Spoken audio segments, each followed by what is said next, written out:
Hello everyone, welcome to this video. In this video, we are going to talk about Gupta age, and this is important for all your upcoming exams, be it exam, be it SSC or DSSB or any kind of competitive exam. ये जो topic है Gupta as का, ये आपके लिए important है, तो इसके बारे में बात करते हैं। तो इस लेसन में हम लोग सबसे पहले देखेंगे कि हु वर गुप्तास, ठीक है, कि गुप्तास कौन थे, उनके फेमस किंग्स कौन से हैं डायनेस्टी के। उससे रिलेटेड बहुत सारे क्वेश्चंस कभी कभी पूछे जाते हैं कि एक वर्क लिखा होता है, काम लिखा होता है और बताना होता है कि ये काम किसके रेन में हुआ है या फिर किसके राज में हुआ है, ठीक है। तो ये सारी चीज़ें हम बात करेंगे। Then administration of Gupta empire के बारे में बात करेंगे, फिर सोसाइटी, फिर economy, and at last we will talk about art, architecture and literature. So let's begin. So we have launched our paid test series. The structure of test series you can see, and you can take the screenshot if you want. And if you want the test series, you can click the link in the description below and text me. And the price of test series is rupees 250 for 8 tests. Okay, you will get complete package of 8 tests, and all the tests are made in the Google Forms. Okay, so you can DM me. Then let us talk about who were Guptas. Okay, so we are about to begin now.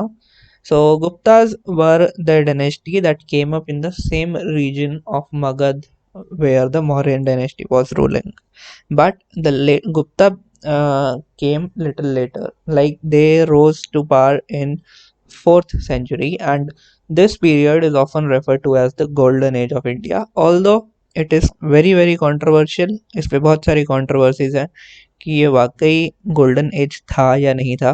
So we don't have to get into that, but इस period को popularly golden age कहा जाता है.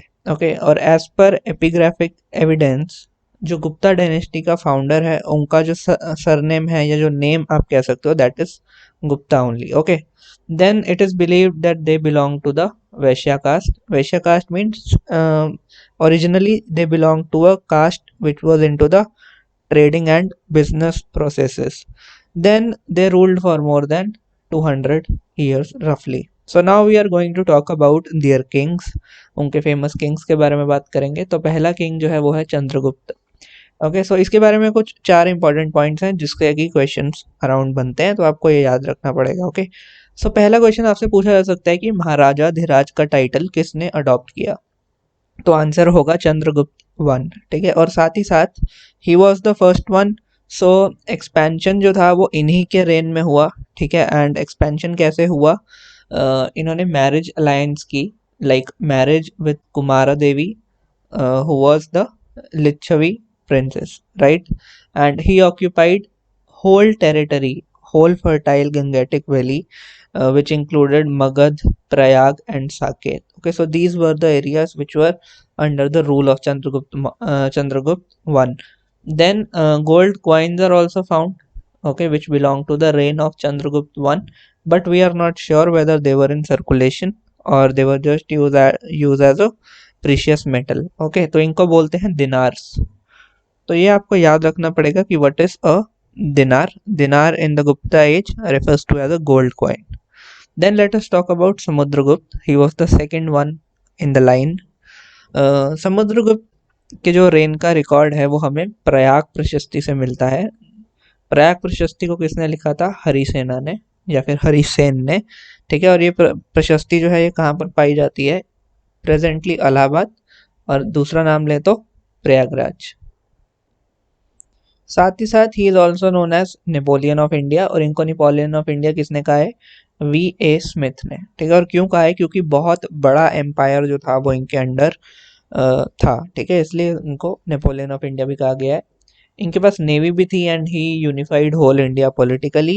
And gold coin जो थे इनके rain से भी हमारे को मिले हैं, इनके राज में भी गोल्ड कॉइन्स थे और उसमें हमें डिफरेंट चीज़ें इंग्रेव्ड हुई मिली हैं, जैसे कि गरुड़ हमें उस पर इंग्रेव्ड हुआ मिला है, आर्चर की जो फोटोज हैं वो मिली हैं. साथ ही साथ वीणा वादन यानी कि वीणा बजाते हुए एक डेटी है जो कि कॉइन्स पर डिपिक्ट की गई है. तो ये क्वेश्चन वीणा वादन वाला बहुत फ्रीक्वेंटली पूछा जाता है. और साथ ही साथ इन्होंने और भी बहुत सारे टाइटल अडॉप्ट करे जो कि आपकी स्क्रीन पर विजिबल हैं, जैसे कि कविराज, परम भागवत और विक्रम। ठीक है, ये 3 टाइटल थे जो इन्होंने, पॉपुलर टाइटल आई मीन, जो इन्होंने अडॉप्ट करे। ठीक है, तो आगे चलते हैं और देखते हैं कुछ और किंग्स के बारे में।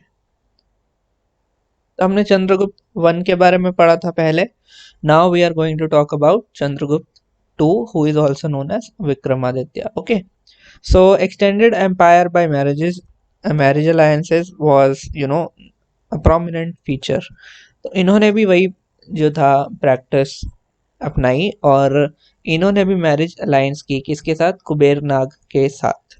Then Chandragupta also defeated Shaka ruler and extended empire up to Arabian sea. ठीक है, तो अब आप देख रहे हो कि एक वेस्टवर्ड एक्सपेंशन का जो ट्रेंड है वो विजिबल हो रहा है। इनके टाइटल्स क्या क्या थे? देवगुप्त, देवराज और नरेंद्र चंद्र। ठीक है, ये इतने सारे टाइटल्स थे इनके। आगे चलते हैं और बात करते हैं स्कंदगुप्त के बारे में। स्कंदगुप्त जो था वो लास्ट रूलर थे गुप्ता डायनेस्टी के, and he defeated the Hund's. Hund's was what? Hund's was a dynasty which was ruling in India, and he, after defeating the Huns, adopted the title of Vikram Aditya. Attacks by Huns weakened the empire and evident by decline in the coinage. For example, पहले की जो layers हैं, archaeological layers होती हैं, ठीक है, जैसे कि हम एक्सकेवेट करते हैं तो हमें लेयर बाय लेयर मटेरियल्स मिलते हैं। ठीक है, तो हमें आर्कियोलॉजिकल एविडेंसेस से ही पता लगा है कि कॉइन्स जो थे वो सर्कुलेशन में धीरे धीरे कम होते गए। इसका मतलब जो इकोनॉमी थी वो वीक हो रही थी, और इकोनॉमी वीक होने की वजह से the whole empire was going down. ठीक है, और क्या वजह क्या रही होगी एम्पायर के वीक होने की और डिक्लाइन होने की? बाय एंड लार्ज ये जो इतनी सारी वॉर्स लड़ रहे थे और साथ ही साथ इतनी एक्सपेंशन कर रहे थे, प्लस आर्किटेक्चर भी बना रहे थे, तो उसमें ट्रेजरी जो थी वो खाली होती जा रही होगी और एम्पायर एक टाइम पे अनस्टेबल हो गया होगा। ओके, देन टाइटल्स जो थे इनके वो थे विक्रमादित्य, कर्मादित्य और देवराज। ठीक है, ये सारे टाइटल्स थे इन रूलर्स के। अब हम बात करते हैं थोड़ा एडमिनिस्ट्रेशन के बारे में कि एडमिनिस्ट्रेशन कैसे चलता था। तो okay, so Gupta Empire was a centralized empire, decentralized empire. Okay, but there was centralization up to large scale. ठीक है, decentralized structure था, लेकिन जो centralization थी वो throughout the empire evident थी। कैसे? Let us talk about it. Centralization का मतलब है कि there is a supreme power here in the center, and then this supreme power regulates the states। ठीक है, सिमिलर चीज गुप्ता एम्पायर में भी हुई, बट ये सेंट्रलाइजेशन एविडेंट तो थी, बट साथ ही साथ एडमिनिस्ट्रेटिव कन्वीनियंस के लिए डिसेंट्रलाइजेशन भी एविडेंट थी। ठीक है, डिसेंट्रलाइजेशन का मतलब है कि ये बिग पावर इज डिवाइडेड और distributed into the smaller states as well, so that the empire, whole empire can be governed in an efficient manner. ठीक है, तो ये वजह थी। तो डिसेंट्रलाइज्ड स्ट्रक्चर एग्जिस्ट करता था, लेकिन सुप्रीम पावर एक ही थी, वो थे Gupta rulers. So let us talk about कि डिसेंट्रलाइजेशन थी क्या। तो इसमें सबसे पहले आते हैं self governing tribes and tributaries kingdoms. ठीक है, सेल्फ गवर्निंग ट्राइब्स क्या होती हैं? जैसे कि आप जानते हो कि जंगल में ट्राइब्स रहती हैं, and they have their own cultures, rituals, and they do not believe in any main religion. Sometimes they have their own kind of religion, जो कि मॉडिफाइड रिलीजन टाइप्स होते हैं। ठीक है, तो वो सेल्फ गवर्निंग ट्राइब्स थे, उनमें ट्राइबल चीफ्स होते हैं। Similarly tributary kingdoms were there. इन किंगडम्स में जो किंग होता था वो लोकल किंग ही होता था इसी जगह का, बट इसकी जो एलिजियंस थी was to the Gupta empire. ठीक है, सुप्रीम पावर को इसकी एलिजियंस थी।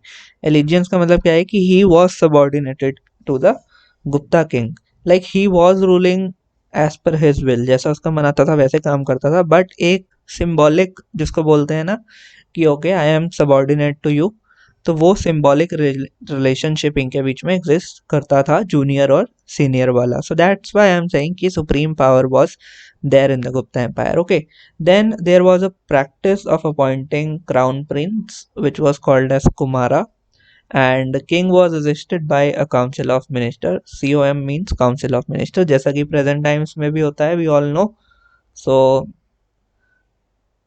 apart from it, this council of minister was known as what? This was known as मंत्री परिषद. And how do we know it? Because Allahabad की प्रयाग प्रशस्ति जो है, it talks about the मंत्री परिषद, right? Then we also have information that high ranks officials were there to run the empire, and these high rank officials were called as what? Kumaramatyas. Okay, all the high rank officials were Kumaramatyas, and from among these Kumaramatyas, mantris and senapati were chosen. ठीक है, कुमारमत्या का मतलब क्या हुआ कि एक bigger group जिसमें कि सारे हाई पोस्ट वाले ऑफिसर्स, एंड इन्हीं में से फिर मंत्री और सेनापति जो है वो चुने जाएंगे. ठीक है, इससे शायद आपको ज़्यादा क्लियर होगा जो मैंने अभी डायग्राम बनाया, right. Then other officials were also there, like Mahapratihari was there who was the chief usher of royal palace. Chief usher का मतलब है कि he was a kind of helper, you can say. Okay, then Dand Pashika was there, he was chief of police. Then Mahapilupati was there, he was chief of elephant corps. Then Mahashwapati was there, who was the chief of cavalry, right. Then administrative unit and their heads, इसके बारे में भी हमारे पास information है, तो ये name आपको याद रखने हैं. आपसे पूछ सकता है कि what is meant by the term Bhukti in the context of Gupta empire. So Bhukti was a province which was headed by Uparika. Okay, Uparika was the head of Bhukti. Then Vishaya was a district which was headed by Vishyapati.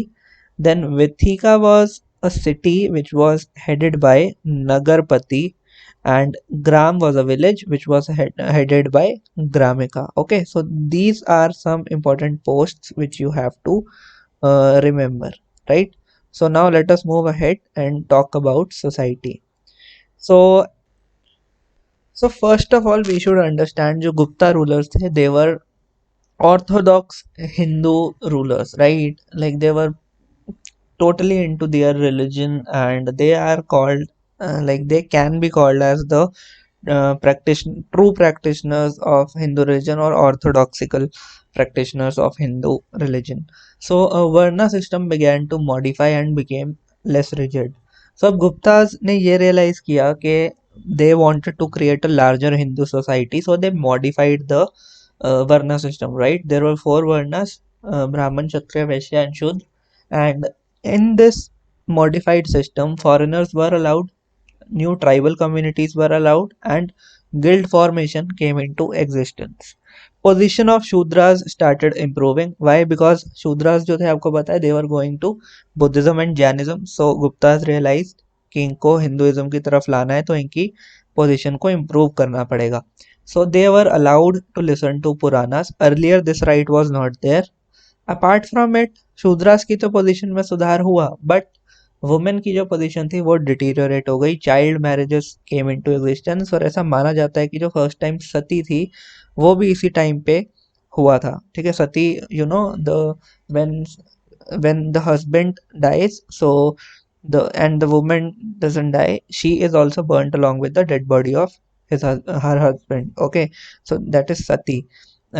Then जो property right का women का वो छीन लिया गया था. उसके बाद सिर्फ एक ही राइट होता था, वो था स्त्रीधन का. स्त्रीधन वाज व्हाट, जो वो अपने घर से साथ लाएगी. Okay, so that's how the position of women became very bad in the society. Then Vaishnavism became popular, and Samudragupta was one who like popularized this cult.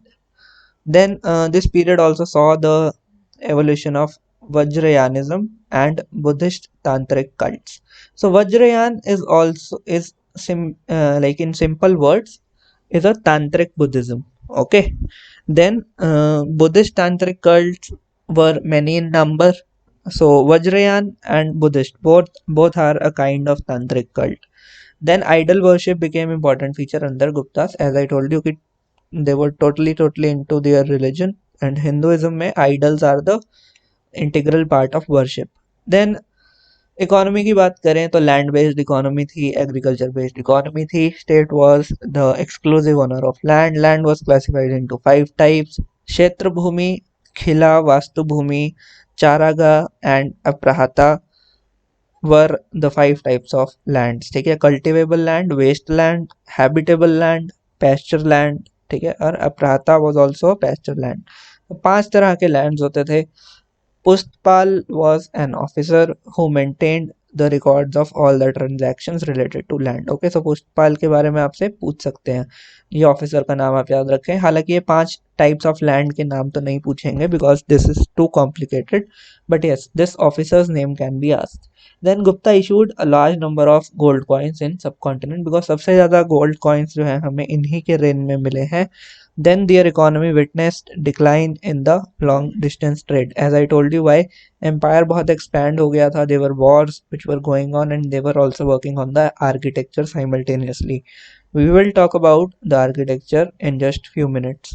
Then different types of taxes were levied, like Bagh was a tax in which people had to pay king's share of produce. ठीक है, जो बाघ था वो direct tax king को जाता था।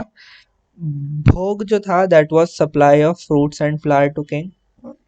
Then bali was voluntary offering to king and uparikara was a extra tax, right? So there were 4 kind of taxes which you have to remember, and these names can be asked, guys, so just remember the name of taxes. Now moving on to architecture and literature. So 3 types of architectures were there. Rock cut cave architecture, in which Ajanta and Ellora are the 2 important group of caves, right?